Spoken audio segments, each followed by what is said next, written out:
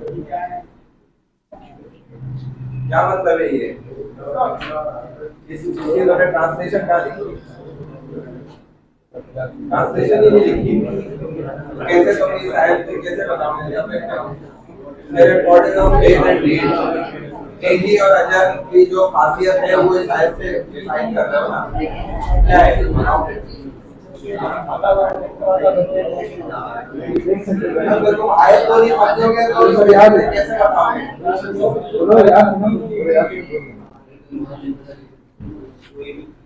मुसलमान है कुरान अरबिक में है तो इतना तो समझ कर लिए तो आपके फाइनल एग्जाम में आएगा ना आप ये लिखोगे कि मुझे अरबिक नहीं आती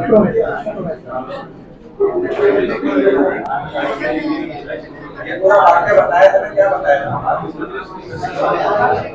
हाथी आकर कहने लगे हम ईमान ले आए और उनको कहा गया कि तुम सब मुस्लिम हो बड़ा कि पूर्ण असलम ना ये मोबाइल बंद कर दो सब मैं मतलब बाहर भेजूंगा जितने नीचे देखा तो मोबाइल खुला हुआ है लैपटॉप भी बंद करो कोई भी चीज ना खुली हो सब इधर देखो इनको क्या देखना है सामने तो वो ध्यानी को कहा अल्लाह के रसूल ने मुमिनो वलाकिन कुलू अस्लमना बल्कि ये कहोगे हम तो इस्लाम कबूल किया है वलमा यदखुल ईमान फी कुलूबिकुम बंद करो ना इसको भाई क्या हो गया वीडियो बजा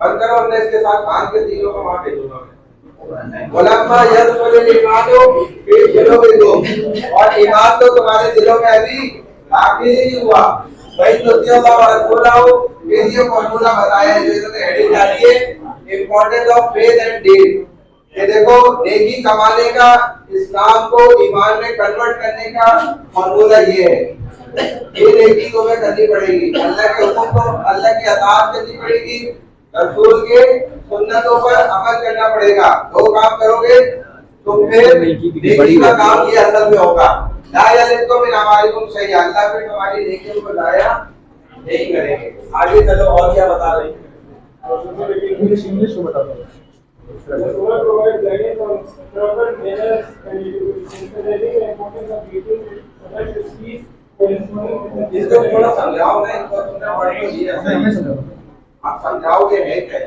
हर छोटे मतलब कि अगर आप किसी से मिल रहे हो तो आप इज्जत से और प्यारो से मतलब आप प्यारो से मिलना है और इज्जत के साथ मिलना है और आपको वो जैसी इज्जत दे रहे हैं वैसी आप ताली बजाओ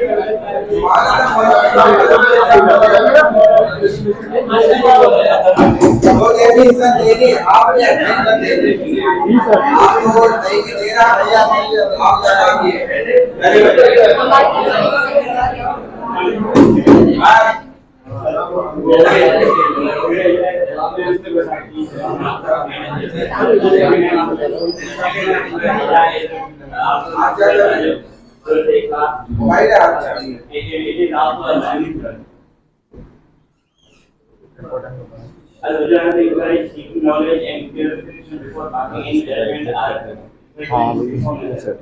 तो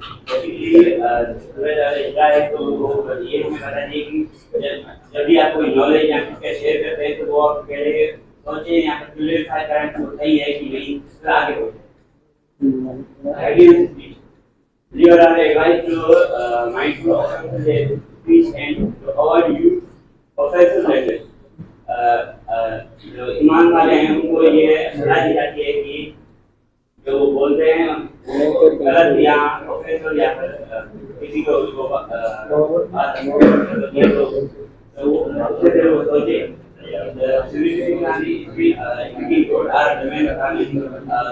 सही बोले कोई सवाल करते हैं किसी के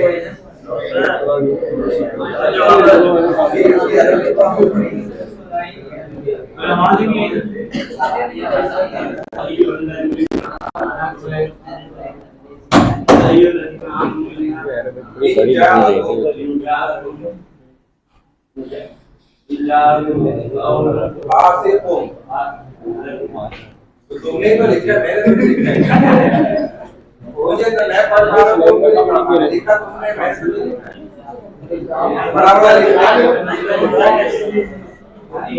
आसिफ को जिन्नाबादी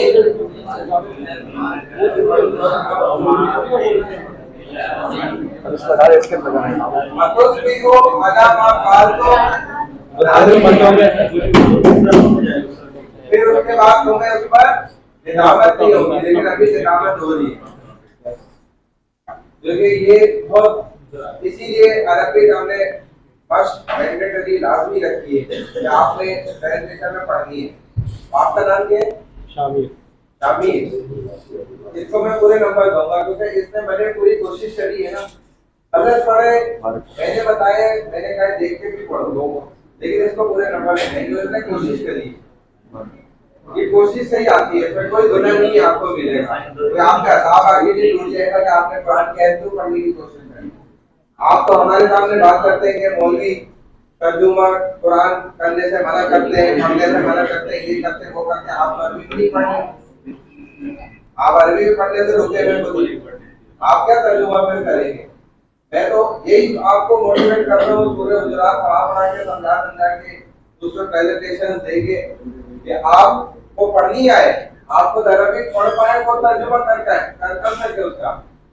फिर भी आप इंग्लिश में भी है ट्रांसलेशन, उर्दू में भी है, अगर आपकी और भी कोई जबान है उसमें कर लो, हमें तो कोई मसला नहीं। हमें समझ आना चाहिए कि आपने किया है अरबिक, आपको मतलब जितनी प्रेजेंटेशन में है या एग्जाम में आनी है वो तो आपको आनी चाहिए। मैं तो फर्स्ट डे से कह रहा हूँ सूरह गुजरात पूरी 18 आयत आपको दबानी है, याद होनी चाहिए। इधर आप देख के नहीं पढ़ पा रहे, छोटा लिखा बड़ा लिखे जो भी आप तो बड़ा लिखे, लेकिन ये आप नहीं करेंगे तो आप फाइनल में फिर आप खुद अपनी जीपी गिराएंगे। मैं नहीं गिराऊंगा क्योंकि फाइनल एग्जाम में सारा कुछ अरबिक भी आएगा, मैंने इसीलिए वो फोकस किया है। आपकी मर्जी, आप अभी भी मेहनत करना चाह रहे ना करें, कोई मसला नहीं, आपकी मर्जी है, हम क्या कर सकते हैं। फिर आपने क्या पढ़ना है, सारे स्टडीज आप खुद अरबिक का पढ़ें। तो मैं ये एंड जमाना है। चले भाई, हो गई। कोई क्वेश्चन आंसर करना है, किसी का सवाल है?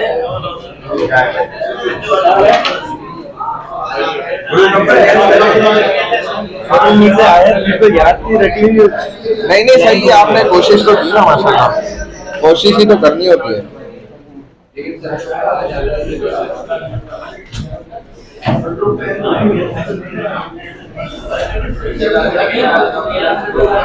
ग्रुप नंबर 9 कौन है? कितने मेंबर्स हैं? 2 हैं। आ जाओ पे, पीपीटी भेजी है, किस नाम से भेजी है? समिया।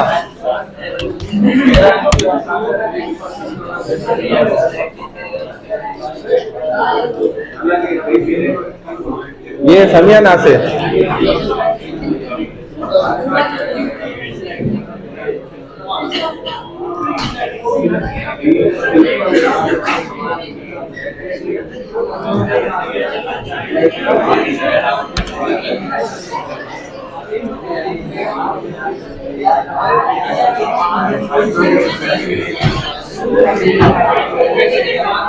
आगे पीछे से होगा।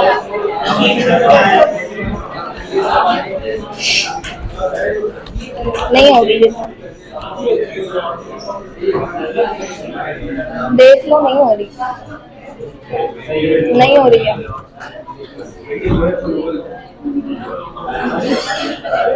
तो नीचे कर लेना मेरी वाली।